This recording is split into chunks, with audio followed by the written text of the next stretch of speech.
It's 9 o'clock. Thank you for your patience. For those of you who joined after, very warm welcome to you.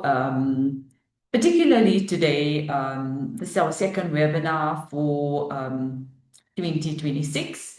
My name is Anissa. For those of you who don't know, I've moderated most of our webinars. I'm the coordinator for the National Shelter Movement of South Africa.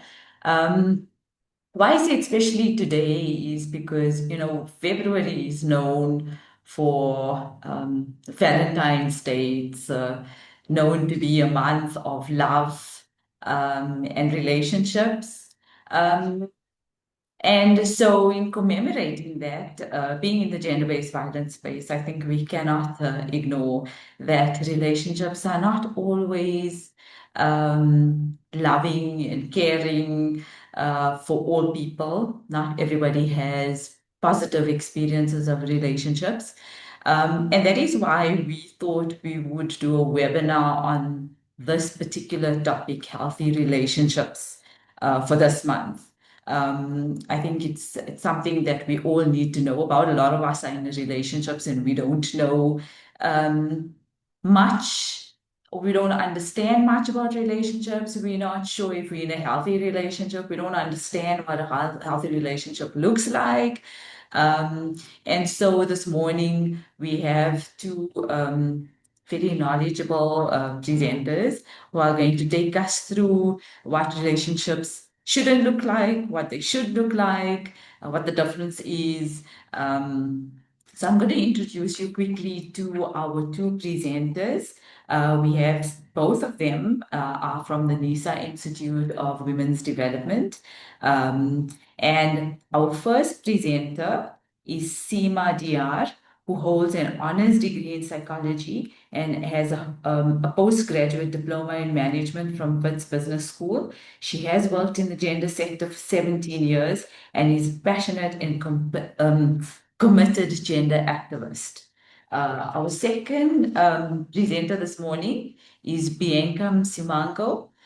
She's the programs coordinator at NISA Institute for Women's Development, where she coordinates the design and implementation of initiatives that support and empower women affected by gender-based violence. She's dedicated to advancing gender justice through strategic programming and community engagement. So without further ado, please enjoy this morning session. It should be quite insightful. And also, I think some things we take for granted might be brought to the fore. So I hand you over to our very, very capable presenters, Seema and Bianca. Welcome, Seema and Bianca, to our webinar. And thank you for availing yourself for our program this morning. So over to you. Thanks, everybody.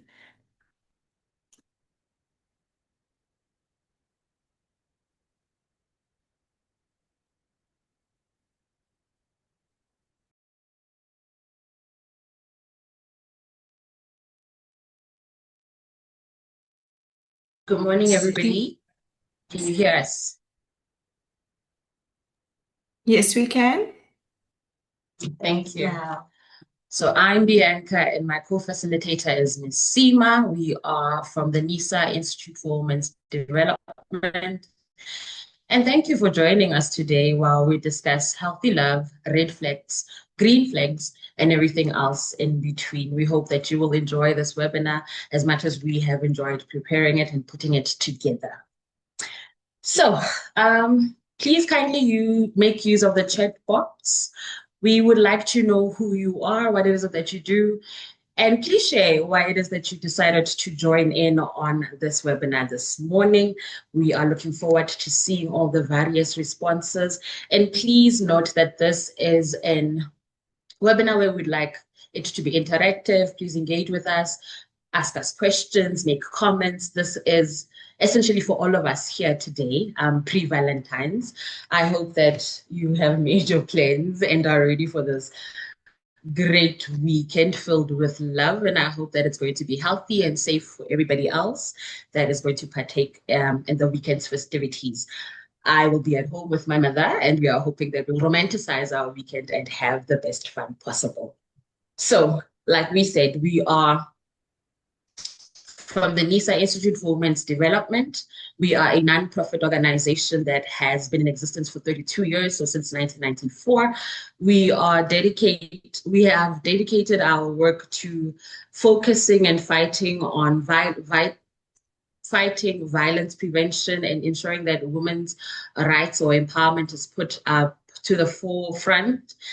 We have various achievements that, if you go onto our website, there's extensive information on what it is that we do. We provide counseling and sheltering to abused women and their children. We have 3 offices in Lenasia, Orange Farm, and Soweto, with dedicated social workers who work tirelessly to ensure that women's rights and the victims of abuse are assisted wisely. So, like we said, we'll be discussing red flags, orange flags, green flags, and everything else in between. Let us start with the red flags, right? So you're thinking to yourself, oh, red flags. Just like Trompis has. Trompis is a local artist group or quite a group, Sima, and they have a song called Madi Buseng. And in the song, they speak about how sometimes your mood swings are red robots or orange robots, and sometimes green. Just like this song, we are going to look at risky behaviors, healthy behaviors, intentional behaviors, as you will. So when we look at red flags, those are the relationships that are particularly not desirable. And we hope that if you are in one, you'll be able to transition into a greener, much more healthier flag, right? The first one is ghosting. So when we look at this type of relationship, the name says it all. A partner appears and then disappears. So you might be in a relationship where everything seems okay, but the partner goes MIA with no explanation given, just like a ghost, appear, disappear, right? The second one is breadcrumbing, Sima. When I was preparing this one, I thought of how we give breadcrumbs to pigeons or doves or birds in our yards without making commitment, right? The birds will come back each day because they know that they want to come back. But I'm not making a commitment that I will feed this particular birds 365 days in the year. So just like that, a breadcrumbing relationship is one way they keep you interested enough to keep coming, but there's no commitment whatsoever. And on our screen, on the text, the partner says, would you like to come grab a cup of coffee? The response is, yeah, sure, sounds great. Next response or next message is, sorry, I can't make it.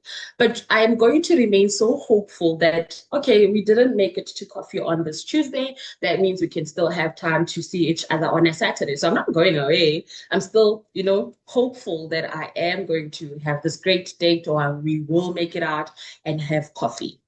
So the other one is called benching. So you're thinking benching. What is benching? And I think for those that are great soccer fans, you'll realize that there is a team that plays in the field, but there's also team members that are sitting, waiting to participate in the match that is going on. So benching is essentially speaking to Sima because I find Sima interested, but in the hopes of that I can also still be talking to Miss Anissa, for example. So I'm just keeping the two actively interested. One thinks they are the main player, and then the other one really does not know that they are just on the bench waiting for Sima particularly maybe to mess up or for me to lose interest, but I'll still be talking to my dearest Miss Anissa. Right? So roaching, in the name it says it all, roaches. Nobody likes roaches, I hope. Here on the webinar, nobody likes roaches. You're hiding multiple partners. Just like roaches might exist in this building, but we will not see them. The minute we bring out nice, delicious gravy, then the roaches will appear. So you are hiding the fact that you are seeing Anissa, Sima, Melanie, Lungile, and everybody else while entertaining the idea of just being committed to Bianca. So these are the red flags or risky behaviors. And yes. So I just wanted to make note of some of the people have put in the chat that they're here to learn, they're here to be able to help clients. And so we just wanted to point out also that this is an awareness raising workshop. So what we're wanting to do is point out risky behaviors and red flags so that you are able to assist others in knowing and understanding. And sometimes these terms might not be, we're not all familiar with these terms. So it's nice to know and understand these terms because it allows for language or you are able to then name what you are going through and your experiences. And so this allows people to give words to what they have felt, what they have experienced. And so what we are trying to do is not sort of blame and shame but just to understand. Perhaps you're not aware that you are doing these things. Perhaps you have a partner who is not aware of what they are doing. And so this is an opportunity to learn and be involved, ask questions. We're here to help and to share and to engage. Thank you, Ms. Sima. I couldn't have said it better myself. Thank you for that one. Okay. So we move into the orange flags, right? So orange flags are those that are unclear and undefined connections. So like you're trying to transition from, hopefully from the orange stage into the green. And in the orange flags or the orange relationships, these type of relationships, for example, there is one called a nanoship. I want us to think back. We used to have this big SIM card that we had that was a micro SIM, right? Now we have a nano, meaning a smaller nyana one, which means this type of relationship is one that is very brief. There is no expectations, there's no emotional depth. It's quick, it's fast. Might have it over the summer weekend or December festives, and that's it. You don't get to really discuss or understand what the type of relationship, right? One that I think it's the Gen Zs? Yeah. The Gen Zs say it's a situationship. So in a situationship, we are more than friends, but we are more committed to each other and there's no clear future. So I'd like you to imagine that you're chilling somewhere on a beautiful, lazy bed with your partner and you turn and you look at them and you say, so what are we? You know, in the hopes that they will define or clarify what this is. And they say to you, we're humans. Okay, and it ends there, Sima. There is no further explanation. You just said you're human. So you were hoping that maybe they will tell you that this is what we're going to build and this is what the future looks like, and a white house, white picket fence, dogs, cat. We are human, Sima, and it ends there. There's one called an extensationship or a taxationship. Do not think text from SARS, think text. So this one is a relationship that only happens online. So we text each other, we call each other, video call each other, but there's hardly an in-person interaction in this relationship. So all is well, all is great, but it just ends there, right? There is one called the delusionship, Sima. These youngsters say delulu is the only solulu, meaning a delusion is the only solution. I don't agree that delusion is the only solution. In this type of relationship, it's one-sided, where I will think that I am madly in love with Sima and Sima is my person and we are great, but Sima is not aware that I think or that we are in a relationship. So it's essentially just one-sided. So what I'm hearing you saying is that these are all gray areas where there isn't any clear-cut information or any clear-cut idea of where your relationship is going in the future. Yeah. So I think those do happen, and there's quite a few others as well. I know that you are going to go through them. Okay, so there is one called pocketing, right? So in a pocketing relationship, you are essentially in a pocket. You are hidden somewhere in a pocket. You are hidden from family and friends. So yes, you are in a relationship with your partner or partners, but nobody else gets to know of the relationship or the existence of the relationship. And another one, it's called cuffing. So in cuffing, this is a relationship that only happens in what? Colder months, right? Sadly, and I say sadly because come wintertime, there is this trend, or you'll see reels that advertise plus size, fully figured woman, and it is usually captioned, "It's your time."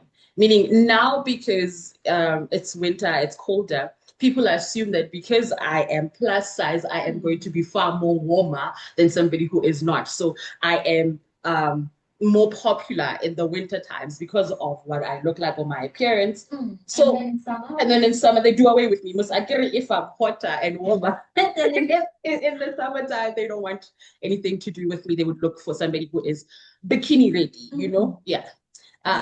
So then that's called that is called freckling, exactly, where it's a summer only romance. So from cuffing we move into the summer only warmer period relationships.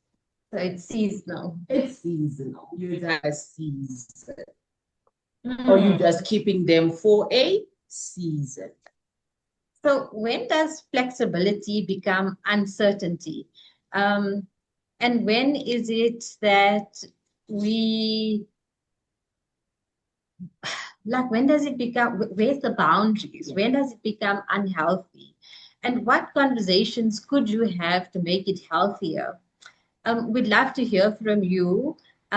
So if you are, well, not if you are, like I said, we would like to keep or Bianca said rather, we would like to keep the webinar one that is engaging. And so we're happy to hear from you. Mel, I'm not sure if people can unmute. Hi, Seema. Yes, they are able to. I've given them permission to talk. Okay, well, we'd love to hear from you, and we cannot see hands so if you're able to help us. No one has as yet. So maybe we can chat in the meantime while others are waiting to think about it, maybe, or you are welcome to write your questions or your comments in the chat as well. But if I was in a relationship where I'm going to be pocketed, meaning it's a secret, so nobody out there knows that we're in a relationship. I don't know if I would feel very comfortable. Would that person be afraid of me, or not afraid of me, but ashamed of me? Yeah, so like that's very confusing. And I don't know, how would you handle that? So I feel I'd be very uncomfortable because why is it that I am being hidden? Like, why is it that I'm a secret? I know that social media has glamorized hiding partners. You will see a post where they only show, or what is called a soft launch, where they will only show my hand, they will show my foot. You can hear my voice in the background of the video, but you don't get to see me, or you can't put a picture to the voice. For me personally, that is not for me. I want to be exclusive. I want to know that you consider me as the best thing that has ever happened to you. Likewise, you would be the best. Yes, that you're happy with me, you're proud of me, you're happy that we're in this great and healthy relationship. So for me, unfortunately, pocketing for me wouldn't work personally. Yeah.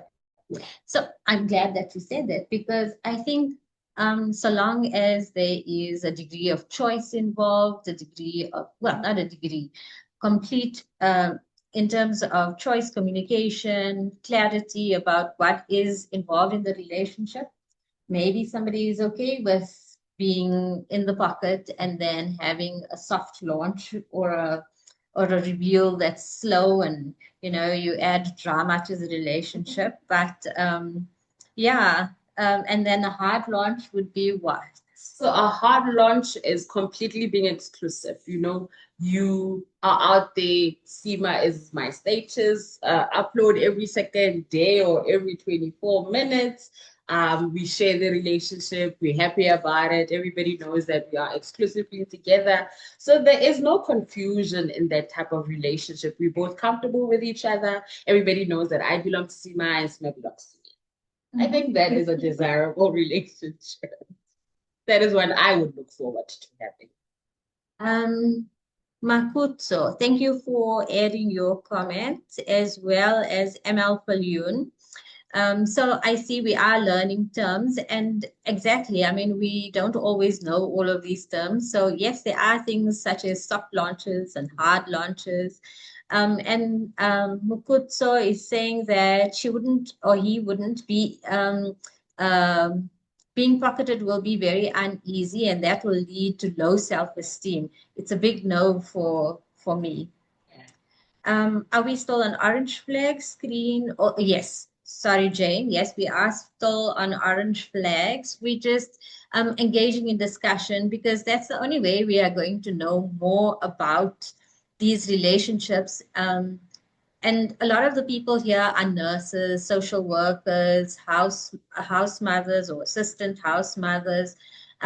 So we have clients of all ages, and we would need to know the language to be able to understand what people are saying. Just for instance, if they say that they are going crazy because they're in this relationship, which is like a situationship, or they didn't know and somebody was roaching them, you would need to know and understand these terms.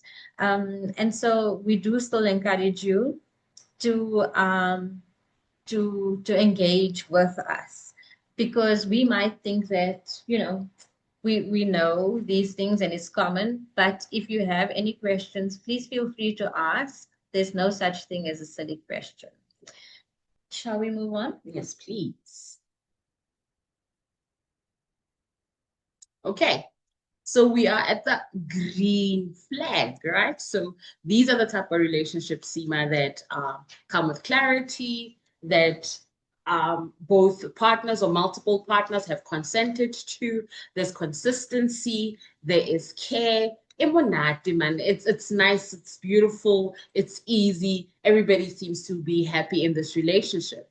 In these relationships, we need to know that just like any other relationship, there is conflict that may arise. However, there is beautiful solutions or beautiful discussions of how to resolve this conflict. In the first one, it's called sober dating. So in sober dating, we go in, there's no alcohol or intoxication involved. We want to be able to make informed decisions. We want to have beautiful conversations where we are both sober-minded and we're clear about it, and we're just enjoying the time that we are spending together. That sounds very different from the normal idea of dating. Yes. But I guess, again, if there's clarity, consent, consistency, and care, it's an excellent way to go. It is an excellent way to go. So this one, the second one, is called ethical non-monogamous relationship, right? It sounds like polygamy, but it's not really there. There is multiple partners in this relationship. However, everyone has consented to be in this relationship. So everybody knows about everybody. You know about Anissa, you know about Mel. They all know that they all belong to me, and we're all in a beautiful relationship together. Sometimes in a polygamous relationship, not every participant gets to consent. Sometimes there's only one, maybe the matriarch gets to make the decision to say, yes, bring on some other people, but number 3, 2, and 4 will probably not know about it, or maybe not be comfortable to consent in this. So this one is different in the sense that everybody knows that we are all together in this one particular relationship, or that we are in love with a particular set individual. So everybody knows about it and everybody is comfortable in this particular one. Mm-hmm. So did you know there's a new relationship? Yes, Ms. Sue. So what makes this approach intentional, consensual, and healthy? I think the fact that they have, or this particular people in this relationship, all they've consented to it. There's clear communication. There's mutual respect. There is love and understanding. People want to do better for themselves and for everybody involved with them or for the other people. So this one makes it a healthier option because you are comfortable in it. You're not pocketed. You're not hidden. You are not anxious going into it. You know that my partner belongs to me and loves me, is comfortable with being with me. We are exclusive. We are happy with each other, right? So there's consent in that relationship. There's always consent in this relationship. So there's a third one. It's called a dink, D-I-N-K. You're thinking, what is a dink? So a dink is a dual income, no kids household or relationship, right? We both bring home the bacon. We both pay bills. We both plan dates. We both take out or walk the dogs, take out the trash. We basically are a team, a unit. We have come to the decision that we want to just continue just being Sima and Bianca. We don't want an additional. We don't want the kids. We don't want Anissa. We don't want Mel. We don't want Lungi in this one. We just want to be ourselves, and we are happy. And I said jokingly, you know what? I wouldn't mind being in a single income, no kids relationship. So I just termed that one. So that one would be a sink, an opposite of a dink, right? So you would be happy to have someone be with you, and you would be the queen of the household. Yeah. Single income, no kids. I would be happy with So that long one. as it's clear, Yes. consensual, Yes. consistent, And and there there's is care. care. Yeah, with lots of red roses for Valentine's. And roses, of course, all year round. Thank you, Bianca. So we've had one more comment to say, Monica. Monica says, pocketing is very bad because you ask yourself, where do you really stand in a relationship? Yeah. And that's true. And that's why communication is key in any relationship. Mutual consent, like we're seeing now, is also key. You can have, well, I think it's non-traditional relationships, not the ones that we are used to, not the ones that are sort of religiously acceptable, but the people in those relationships are clear. There is consent, there is consistency, and there is care. And I think another important factor there is communication. There needs to be mutual respect and communication in any type of relationship. Selma is saying, I think what has happened is that the language has evolved, giving clarity to what we as the older generation experienced without naming it. True. Yeah. So this helps you identify and identify the relationship and give meaning to your experience. And that also helps you clarify for yourself if this is something that you want to be in. Is this the kind of relationship you want to be in, or is it something that you are against? And so I think a lot of that comes from emotional intelligence, knowing you, knowing your partner, knowing what it is that you want, where are your boundaries, what is acceptable, what going into a relationship, what would you be comfortable with, what are the non-negotiables. So it's also important to know yourself and know what it is that you want. ML Falyun is saying, I think we should teach young people what the word intentional and healthy means. Something I was not taught in the house I grew up. And that is true because things are changing and the way in which we view relationships is definitely changing. So it is definitely communication and discussions you should have in your home as well, so that your children, your grandchildren, your nieces, your sisters, your siblings know exactly what it is that they are getting themselves involved in. Yeah. I agree. I agree with all the comments that have been made thus far, in the sense that, Sima, if you understand what the word healthy is, it would be less likely that you will find yourself in unhealthy or sticky situations because you would be self-aware. You would know what works for you well and what does not, and you'll be able to immediately identify something that will work for you, something that will contribute to a healthy mental health, to a healthy mental state for yourself.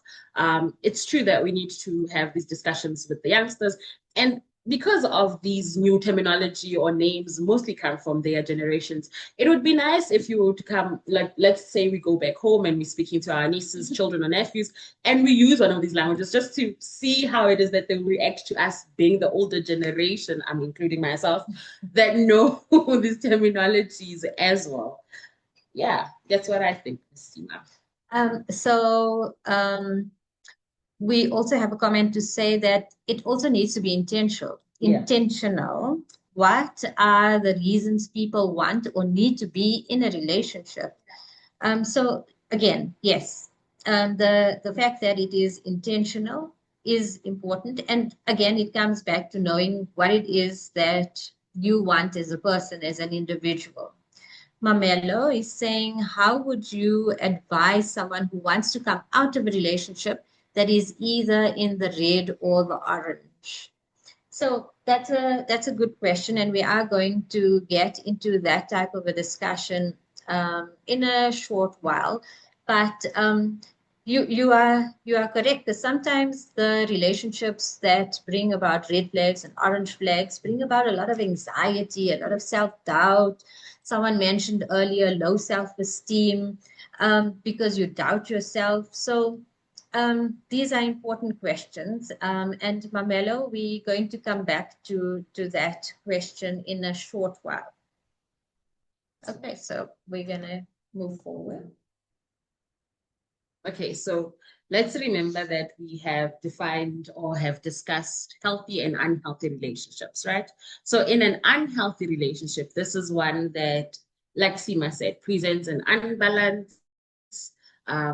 There's control, there's disrespect, where one or both or multiple partners feel fear, they feel pressured.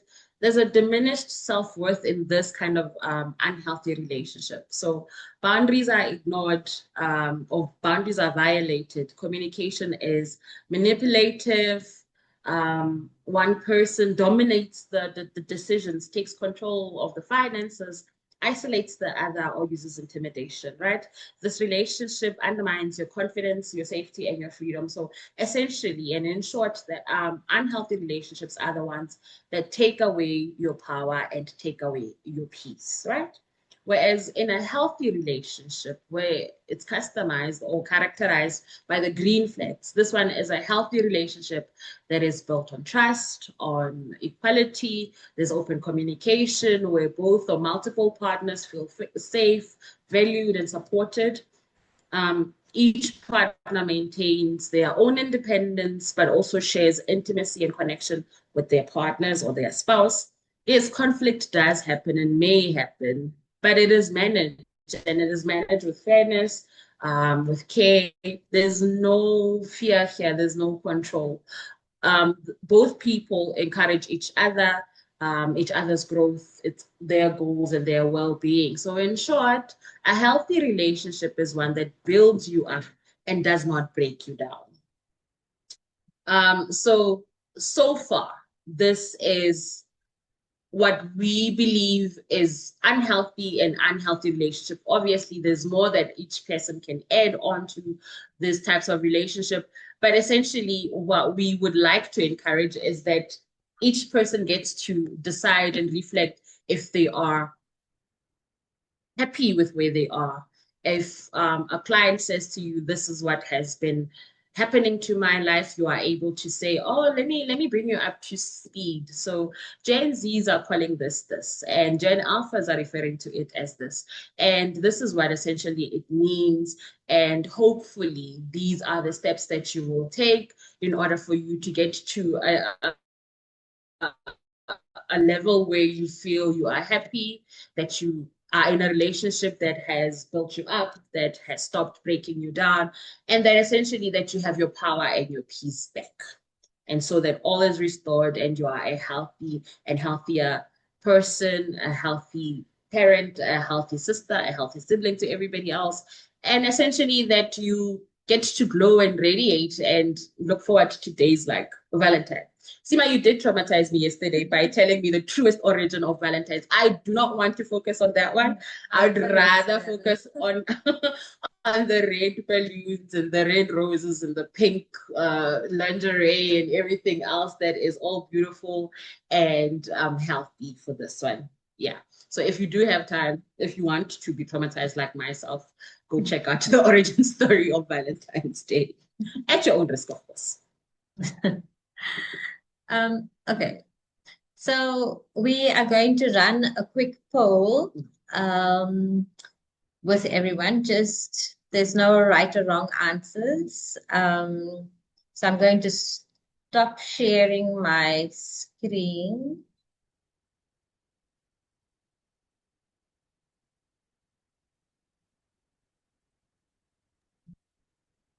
Ima, would you like me to put it on? Oh, you got it. Perfect.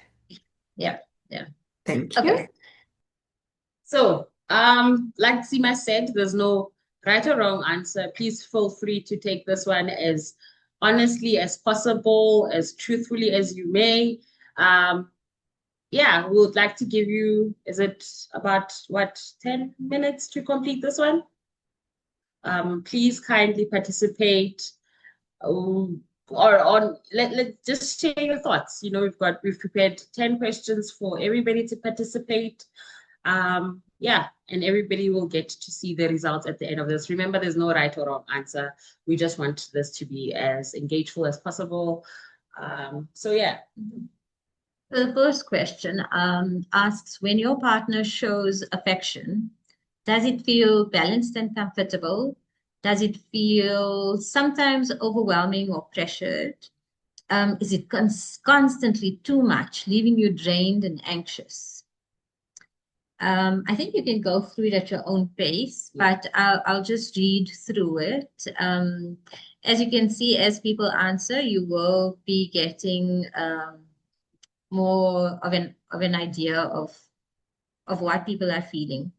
And then, how quickly did your relationship move in the beginning? At a pace that felt natural for both of you. A little fast, but I didn't feel pressured. Extremely fast. I felt rushed or swept along.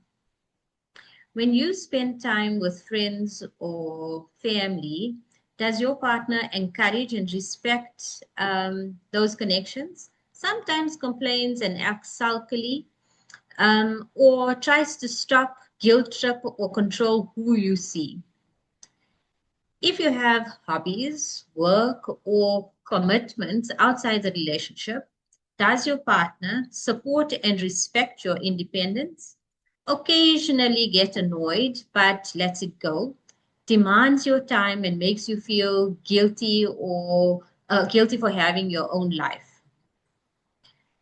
So, how does your partner deal with jealousy?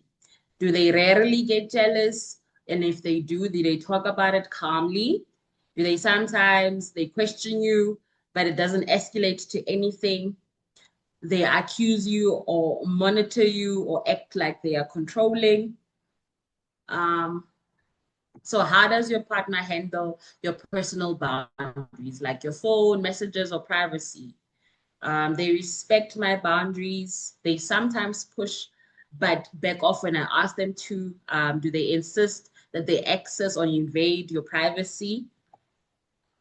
So when you share your thoughts or achievements, dreams, your partner usually listens and encourages you, makes small jokes or dismissive comments sometimes, often mocks or criticizes and puts you down. And when it comes to making decisions, whether big or small, does your partner value your opinion equally? Do they sometimes dismiss you, but not always? Insist on having the final say? So when conflict happens, it usually either gets resolved calmly and respectfully. It can get tense, but eventually settles. It escalates into an explosive fight or silent treatment or unpredictable mood swings. Now, most of the time, you feel that you are safe, respected and supported. And occasionally, sometimes you feel uncertain or uneasy. Do you sometimes feel anxious, drained, or fearful in your relationship? We're gonna allow people a few minutes because I can see that people are still entering their answers. Mm-hmm.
We'll just give it 2 more minutes, Bianca. Mm-hmm.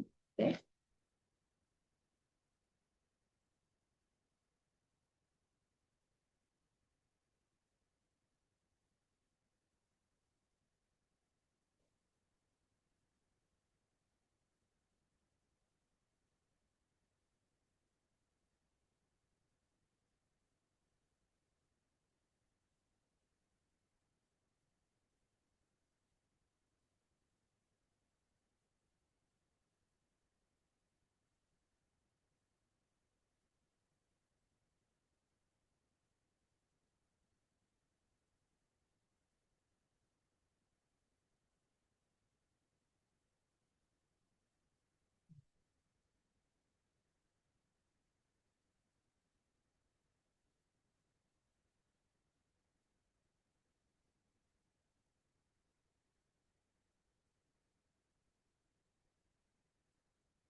Okay, so while some people are still answering the questions, we're going to go through some of the answers. So in terms of intensity, when your partner shows affection, it feels balanced and comfortable, sometimes overwhelming or pressured, constantly too much, leaving you drained or anxious. We have a good majority, about 89%, saying that their relationships feel balanced and comfortable. Some people, about 9%, feel that sometimes it's overwhelming or pressured. And about 3% felt that it's constantly too much, leaving you drained and anxious. So what do we do? I mean, communication is key, and then you need to decide what it is that you want and are comfortable with in the relationship. Is it something that you can negotiate? Is it something that you are comfortable with? Is it something that is a no-no for you? It's just a warning sign, and you're not gonna be putting up with this anymore. So again, it's up to you to decide, but you should decide autonomously and give yourself time to make these decisions. Step back and introspect and see what it is that you want. Even if it's writing things down, it helps to write things down so that you are able to understand your own relationship, what it is that you want, where are your boundaries. So, in terms of how quickly did your relationship move in the beginning, a lot of people said at a pace that was natural for both. Some people said a little too fast, but I didn't feel pressured. And some said extremely fast. I felt rushed or swept along. Again, communication is key. Isolation. When you spend time with friends or family, your partner encourages and respects those connections. About 74% of people said that that's how their relationship is. About 26% of the people felt that sometimes they complain and act all sulky. And then about 6% said that they try to stop, guilt trip, or control who you see. So I think, again, it is necessary to communicate, but these are also signs of being in an abusive relationship, especially if there is controlling behavior around who you can and cannot see. So just be careful, tread carefully, control your time. So a lot of people, about 62%, said that their partners support and respect their independence, occasionally get annoyed, but let it go, demands your time and makes you feel guilty for having your own life. Then we look at jealousy. They rarely get jealous, and they did not, or they did, and if they do, they talk about it calmly. So about 45% of people said that. 42% of people said sometimes they question me, but it doesn't escalate. And about 12% of people say they accuse me, monitor me, and act controlling. Remember, controlling behavior is a warning sign for abuse. Privacy and boundaries. How does your partner handle your personal boundaries? So they respect my boundaries. About 71% of people said that their boundaries are respected. About 24% of people said that they sometimes push but back off when they are asked to back off. And then some people said they insist on access or invade my privacy. Again, think about what it is that you want in a relationship. What are your non-negotiables? And then belittling. So about 59% said that when their thoughts are shared, their partner listens and encourages them. About 35% of people said that they make small jokes and dismiss comments sometimes. And about 6% said that they often mocked, criticized, or put down. Please take note of the warning signs because all of that can affect your self-esteem. And if you are not comfortable, you should be in a relationship where you're at least comfortable to communicate your feelings. And maybe something for the NSM team to think about is things around conflict management as a possible webinar. So volatility, when conflict happens, it usually gets resolved calmly and respectfully. About 32% of people said that. About 47% of people said that it can get tense, but it eventually settles. And 24% said that it escalates into explosive fights, silent treatment, or unpredictable mood swings. Hence, my suggestion on maybe conflict resolution as a possible follow-up. And then how do you feel generally in the relationship? About 60% said that they feel safe, respected, and supported. About 37% said occasionally uncertain or uneasy. And then 6% said that they feel anxious, drained, or fearful.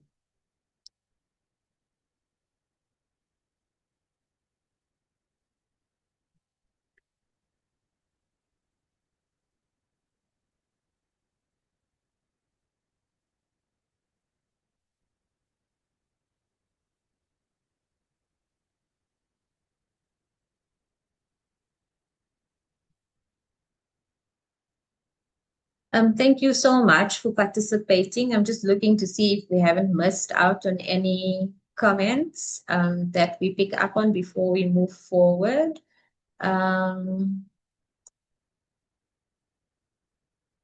Kulilwe says, understanding yourself is very important as it helps you understand other people as well. Some people get into unhealthy relationships and stay because of material things, not because of love. And that is why they deny to see those red flags, pocketing, etc., as their focus is more on getting what they are looking for, and they get to normalize those abnormal behaviors in their unhealthy relationships. And often social media feeds into this notion of love being sensational. Love does not need to be sensational. You need to be comfortable with what is happening in your relationship. It doesn't have to be dramatic with soft launches and hard launches or even a launch to begin with. But it does need for you to be feeling safe, comfortable, and respected. Monica is saying, I personally feel one should have had this information when we were about to start the relationship. A lot would have been different in my relationship. Monica, it's never too late to learn.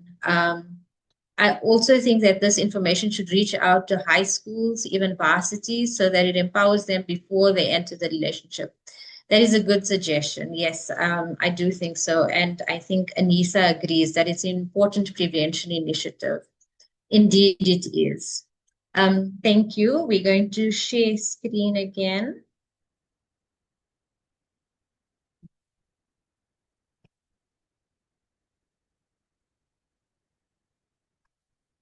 Okay.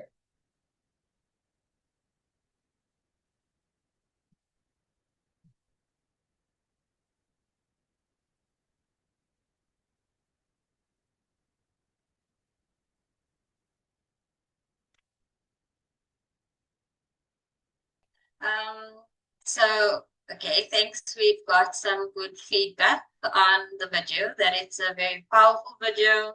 It's really eye-opening. We will definitely share the presentation, and the link to the video is on the presentation. But we'd also like to have a bit of a discussion on the video. So I'm going to put up our presentation again.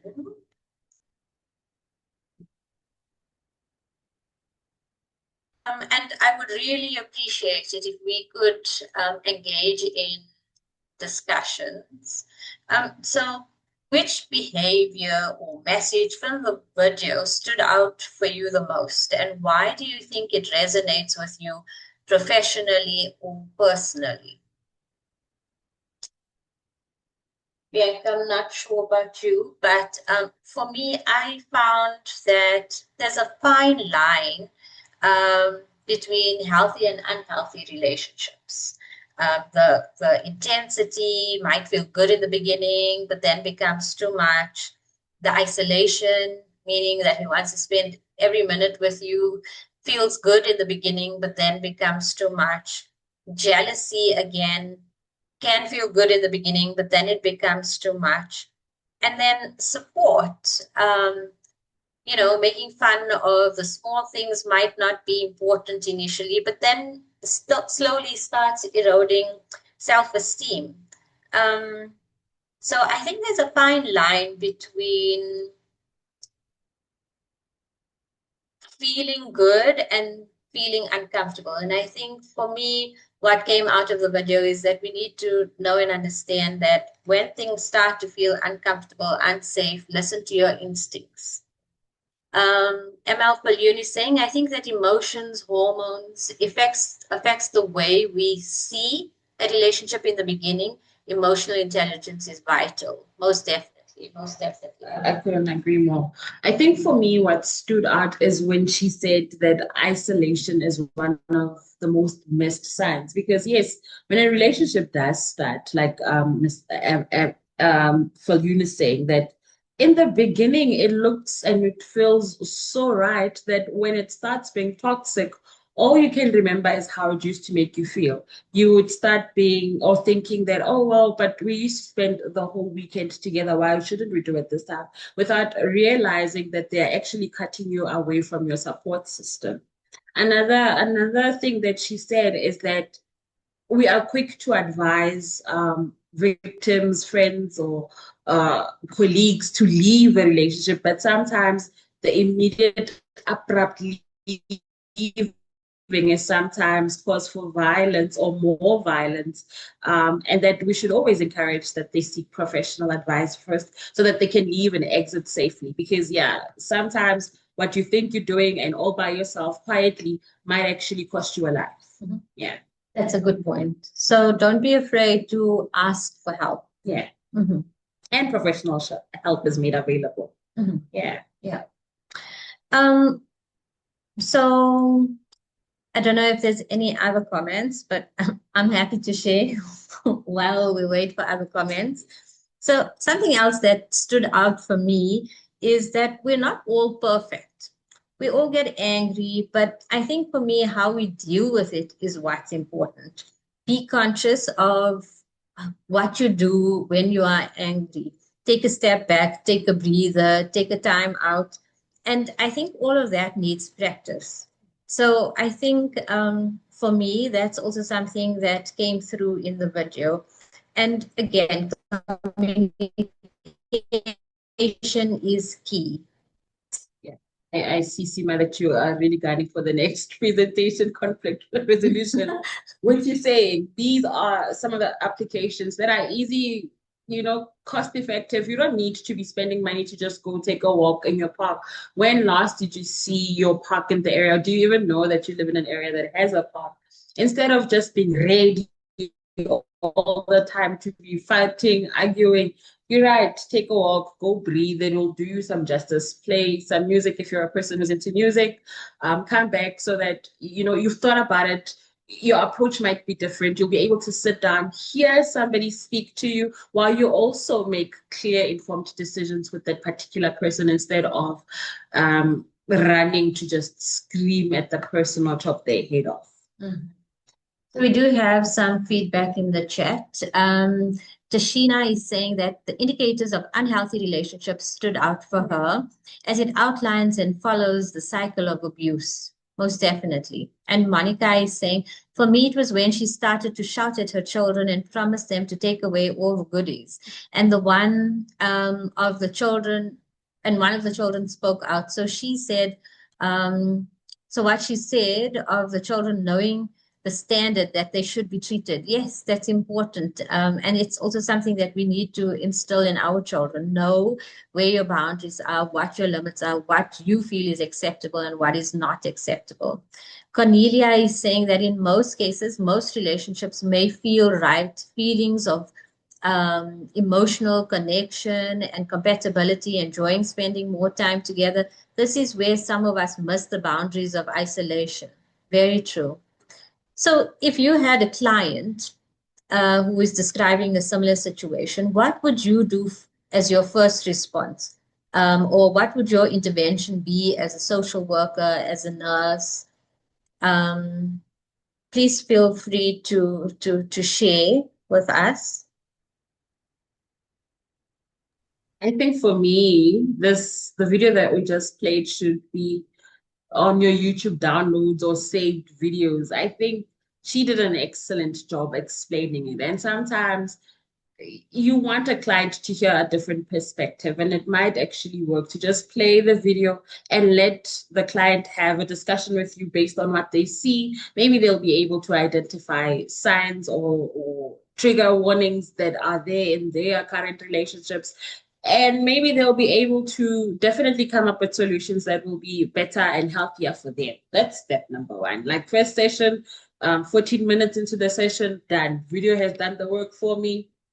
I take a job back. So that's an excellent suggestion that we can use the video as a tool, because often people don't want to identify these horrible things in their own lives. But sometimes taking a distance and having someone else explain it in a way that is non-threatening, to say that it can happen to them, is helpful because it makes you feel as if you are not alone. You're not the only person experiencing this. It normalizes some of the apprehensions that you might be feeling. So that's an excellent suggestion, Bianca. Thank you. Pikile is saying that the 5-minute the 5 indicators show how abusers can manipulate the boundaries and limitations in a relationship. The explanation was informative. Okay, ML Falyun is unfortunately needing to leave. But thank you for joining us, and we will share the presentation. Annie is saying, I think unmet needs make us vulnerable. Sometimes we see the red flags but ignore them because they somehow meet the need.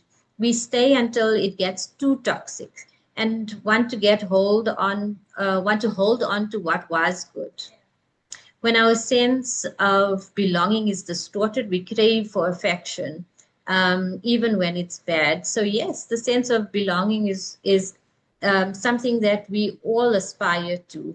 And so I think someone upfront said, why do we need to push people to be in a relationship? Why do we need to have people feel or get their affection from other people to feel that they are valued people? And so these are important questions that were raised earlier on in some of the discussions. And what early warning signs of unhealthy relationships did you notice in the video? So I think there's a lot that came out in the discussion. How could you help clients recognize these sooner? So I think for me, there's a lot of prevention work that needs to happen. And I think someone on the chat is looking for placement for a 14-year-old. Sorry, and juggling between the webinar. So Sharon, I'm so sorry, but I do understand. I think Melanie will make the recording available as well. Yeah, so I think a lot of that has come out, and there have been some good suggestions up front. And I know we have only 10 minutes left, so I'm going to go on to the next slide.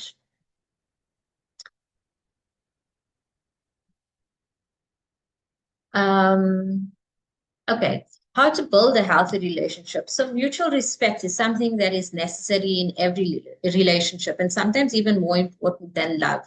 Mutual respect means recognizing each person's dignity, boundaries, opinions, and individuality. So you can agree to disagree in terms of conflict. Healthy communication, definitely, I've been punting on that. Effective communication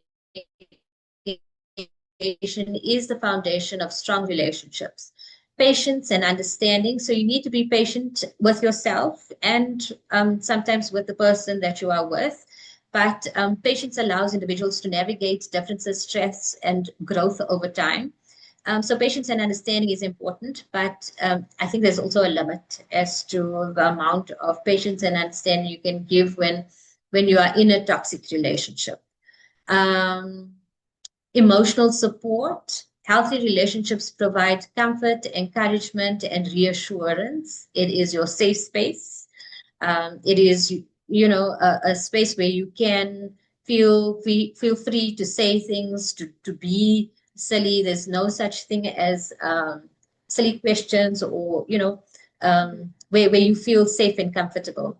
Trust and honesty is also important. So trust grows through consistency, transparency, and reliability. So that's an important point because trust is earned. And it's not something that you just is a given in relationships.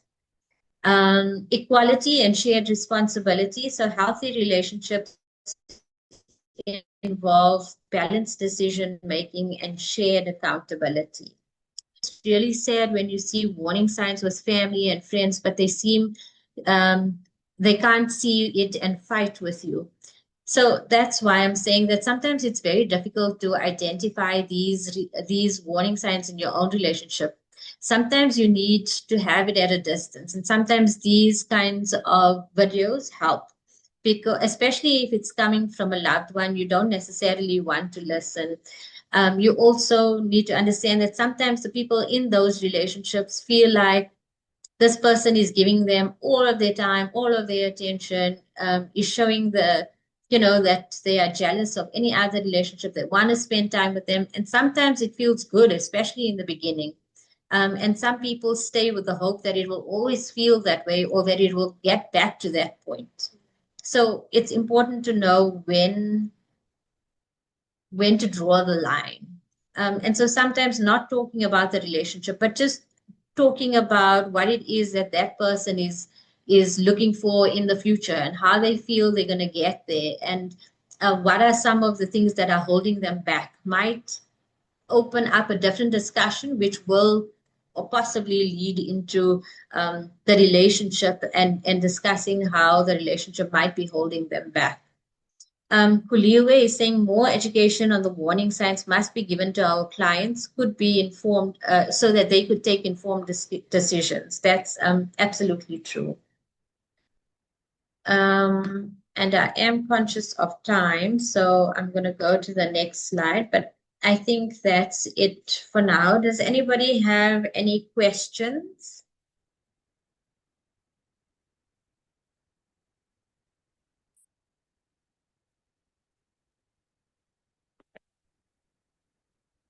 I think a lot of us are feeling that some of this needs to be taken as prevention work in schools, in universities, and generally in communities as well. I'm gonna wait about a minute or two, and then we would really appreciate if you have any questions, you're welcome to put it in the chat or raise your hand, but we would really value your feedback for today. What were your thoughts of the topic and the content? What were your feelings of the day? And what are your actions going forward?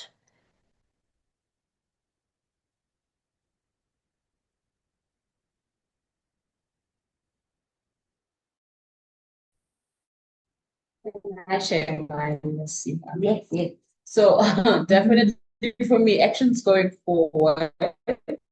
First date, we are playing the video. I think that way it would be a nice introduction or, to setting the tone or the mood of the relationship. It would be a great icebreaker for us to see if we even have the same value systems or belief system, if we're in agreement or we disagree with it. That way, so that we know that we are able to build communication.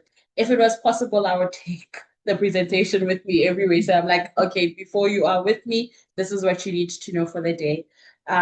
I think we have had great comments and great questions on the chat bot, and I do appreciate that very much. Yes, you've given us a lot of ideas by just suggesting that maybe this work needs to be taken out of schools, and we do work with schools in our local areas.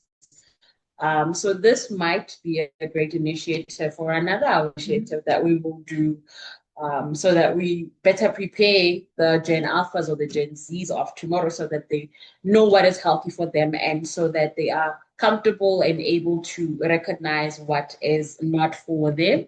There's another comment from Ms. Fee.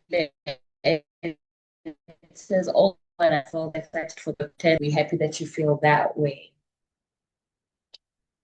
The next one, yeah. Filiwe says, changing the landscape of dating for workers, it's to note. Nice. Fili, like, receive the recording. I hope so. Mel, I know you will do the magic. Thank you for a very informative session. You're welcome. I appreciate these kind of platforms to help me understand relationships and to help me be alert, know my worth in a relationship. That's very true. I think that's the best that we can do is to know our worth, self-awareness, emotional intelligence, and making sure that you are also keeping. It should be on both sides. Mutual respect, mutual a degree of comfort. Yes. Mahutso is saying the session is very informative. Please share the recorded content. We will. Tanya is saying, I felt it is very informative for myself and for others. I feel more knowledgeable and will assist. It will assist us with knowing healthy and unhealthy relationships. I'm glad, Tanya. Thelma is saying, thank you very much. Annie is saying, thank you for the interactive and informative presentation. Sheila, again, very informative. Please share. Cornelia. It cuts across age groups, most definitely abusive. Okay. Thank you, everyone. I think that brings us to the end.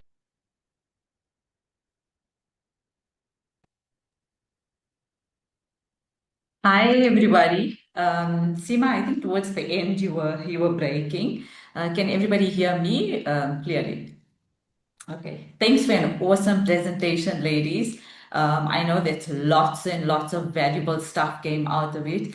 I'm very excited about the feedback that we received. I was listening to the presentation and someone mentioned about clients' informed decisions, and I thought about decision making in the relationships and how many people get to make, and I included in decisions.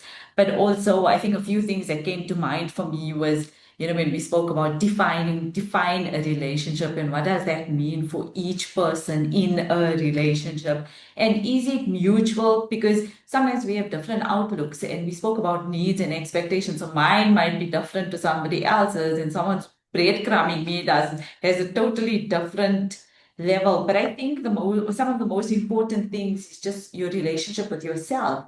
But we know that also, when we work with gender-based violence, people are exposed to unhealthy relationships from young ages, and whether they've healed from those, whether they know how to identify how they, and we speak about the relationship with the self, and we speak about needs, and we speak about expectations. But if we haven't, sometimes the healing process compromises our ability to identify and even be able to, I always say go with your gut and your instinct, and how does this person make you feel should tell you a lot about your space in a relationship. And sometimes we're not always open to hearing feedback, like about ourselves. When people give us feedback about us, can we do introspection? And can we do the same when loved ones might warn us about a relationship? But sometimes we need to introspect and say, but is it true or isn't it true? And it doesn't have to be true, and it doesn't have to be false either, but being able to reflect on our relationships and ask the difficult questions. It's not sometimes easy for us to do that, but sometimes we need to. But yes, so from my side, that was just some overall thoughts. But thank you everybody for taking the time to join the session. Thank you, Seema and Bianca, for all the effort in putting the presentation together and making it particularly enjoyable and useful and beneficial for each of us who attended this morning. And we will certainly keep forward you and make the presentation and the recording available. And please keep an eye out for our workshops and our webinars that will be coming up in the next couple of months. Thank you, everybody. Have an awesome day. Bye.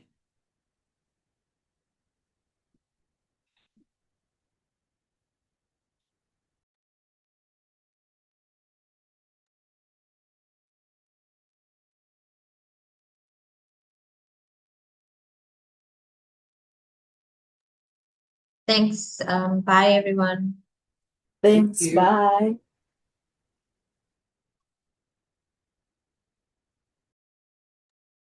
Bye bye. Thank you so much.